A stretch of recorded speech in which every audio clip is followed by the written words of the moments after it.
ധർമ്മസ്ഥലയിൽ ഭൂമിക്കായി മലയാളിയെ കൊലപ്പെടുത്തിയ കേസ് അത് ഇന്നലെ ന്യൂസ് 18 ആണ് പുറത്തുവിട്ടത്.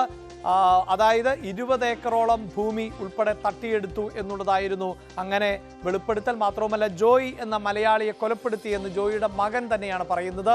ഈ വിഷയവും SITയുടെ അന്വേഷണ പരിധിയിൽ വരുന്നു എന്നുള്ളതാണ് ന്യൂസ് 18 പുറത്തു കൊണ്ടുവന്ന ഈ വാർത്ത.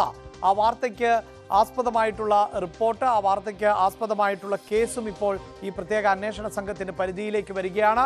പ്രത്യേക അന്വേഷണ സംഘത്തെ രൂപീകരിച്ച നടപടി സ്വാഗതം ചെയ്യുന്നുണ്ട് ഈ കൊല്ലപ്പെട്ട KJ ജോയിയുടെ മകൻ അനീഷ്. അതിനിടയിലാണ് ഒരുപക്ഷെ ഈ അന്വേഷണ സംഘത്തിൽ നിന്ന് ആളുകൾ പിന്മാറുന്നു എന്ന പുതിയ വാർത്ത കൂടി വരുന്നത്. എന്തായാലും അനീഷ് ഈ അന്വേഷണ സംഘത്തെ രൂപീകരിച്ചതിനെ സ്വാഗതം ചെയ്യുകയാണ്. ധർമ്മസ്ഥലയിൽ സ്ഥലം തട്ടിയെടുക്കാനായി KJ ജോയിയെ കൊലപ്പെടുത്തിയ വാർത്ത ന്യൂസ് 18 ആദ്യം പുറത്തുകൊണ്ടുവന്നത്. ഈ മലയാളിയെ കൊലപ്പെടുത്തിയ സംഭവത്തിൽ അദ്ദേഹത്തിന്റെ മകൻ കഴിഞ്ഞ ദിവസം ന്യൂസ് 18 പ്രതികരിച്ചു. ഏതായാലും പ്രത്യേക അന്വേഷണ സംഘം രൂപീകരിക്കുമ്പോൾ ആ കുടുംബം ആവശ്യപ്പെടുന്നത് ഇത് പുനരന്വേഷണം നടത്തണമെന്ന ഒരു കാര്യമാണ്. അനീഷ് തന്നെ നമ്മോടൊപ്പം വീണ്ടും ഇന്ന് ചേരുകയാണ്. എങ്ങനെ കാണുന്നു ഈ അന്വേഷണത്തെ? സാറേ നമസ്കാരം. ഇന്നലത്തെ പോലെ അല്ല, ഇന്നിപ്പം നല്ല സന്തോഷമുണ്ട്.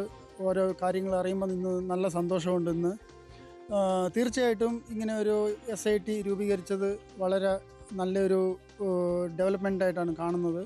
ഇതിൽ ഞങ്ങൾക്ക് എല്ലാവർക്കും പൂർണ്ണമായ ഒരു വിശ്വാസമുണ്ട്. എല്ലാവർക്കും ഇതിൽ നീതി ലഭിക്കും. നല്ലൊരു ടീമാണ് ഇപ്പം വന്നിരിക്കുന്നത്.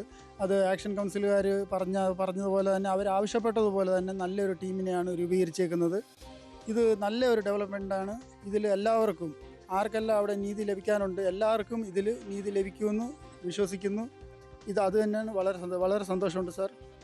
ഈ ഒരു കൊലപാതകമാണെന്ന് പറയുമ്പോൾ അത് സാധാരണ ഒരു വാഹനം ഇടിച്ച ഒരു മരണം പോലെയാണ് അന്ന് ഉണ്ടായത്. ഇനിയിപ്പോൾ അത് കൃത്യമായ അന്വേഷണം നടക്കുന്ന ഒരു വിശ്വാസമുണ്ട്. തീർച്ചയായിട്ടും സാറേ, അത് നടക്കും. ഏതൊക്കെയാലും നടക്കും.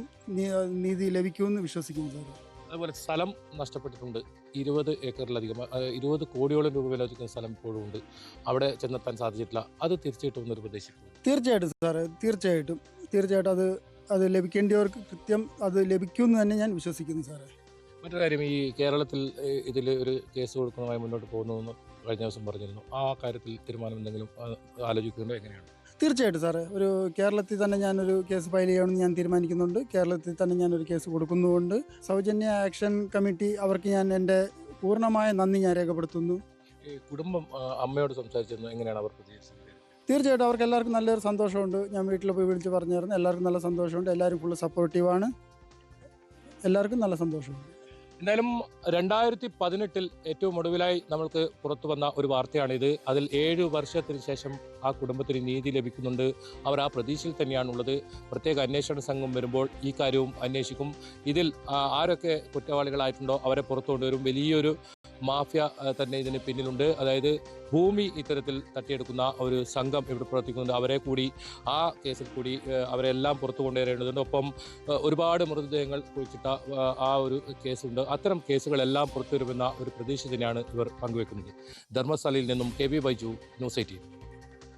യെസ്, അതായത് കൊലപാതകങ്ങൾക്ക് കാരണം പലതാണ് എന്നുള്ളതാണ് ഇതിൽ നിന്ന് മനസ്സിലാകുന്നത്. ഭൂമി തട്ടിയെടുക്കുന്നു, സ്ത്രീകളെ ഉപദ്രവിച്ചു കൊല ചെയ്യുന്നു, ബലാത്സംഗത്തിനിരയാകുന്നു, കൂട്ടബലാത്സംഗത്തിനിരയാകുന്നു, കൊച്ചു പെൺകുട്ടികൾ വരെ അത്തരത്തിൽ അതിക്രൂരമായി ബലാത്സംഗത്തിന് ഇരകളാക്കപ്പെട്ട് മരണപ്പെടുന്നു. ഇങ്ങനെ നിരവധി മരണങ്ങൾ, ദുരൂഹത നിറയുന്ന സാഹചര്യം, പലരെയും കാണാതായിട്ടുള്ള പശ്ചാത്തലം, അവർക്ക് എന്ത് സംഭവിച്ചു എന്നറിയാൻ പറ്റാത്ത സാഹചര്യം. നേരത്തെ ഒരു മലയാളി പെൺകുട്ടി അവരുടെ കൈകാലുകൾ ബന്ധിച്ച നിലയിലായിരുന്നു അസ്ഥികൂടം ലഭിച്ചത് എന്നത് ഉൾപ്പെടെ ഞെട്ടിക്കുന്ന വെളിപ്പെടുത്തലുകളും വിവരങ്ങളും ഒക്കെ പുറത്തു വരുമ്പോഴും ആരും പ്രതിക്കൂട്ടിൽ ഇല്ല എന്നുള്ളതാണ് ഇതിൽ എടുത്തു പറയേണ്ടത്. ഒരാളിലേക്കും അന്വേഷണം എത്തിയിരുന്നില്ല, ആരും ശിക്ഷിക്കപ്പെട്ടില്ല.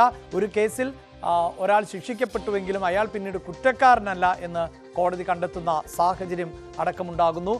ആ പ്രതിയെ കൃത്രിമമായി സൃഷ്ടിച്ചതാണോ ഈ ഗ്യാങ് എന്നതുൾപ്പെടെയുള്ള സംശയങ്ങൾ ആണ് നിലനിന്നത്. വീണ്ടും ബൈജുവിലേക്ക് തന്നെയാണ്. ബൈജു, ഇങ്ങനെ വ്യത്യസ്തമായ വിവരങ്ങൾ, അതായത് പലതരത്തിലുള്ള മരണങ്ങളാണ് സംഭവിച്ചിട്ടുള്ളത്. അതിൽ തന്നെ ഭൂമി തട്ടിയെടുക്കുന്നതിന് വേണ്ടി പോലും ഒരാളെ കൊല ചെയ്യുന്നു എന്നതുൾപ്പെടെ ന്യൂസ് 18 ആണ് വാർത്ത പുറത്തേക്ക് വിട്ടത്.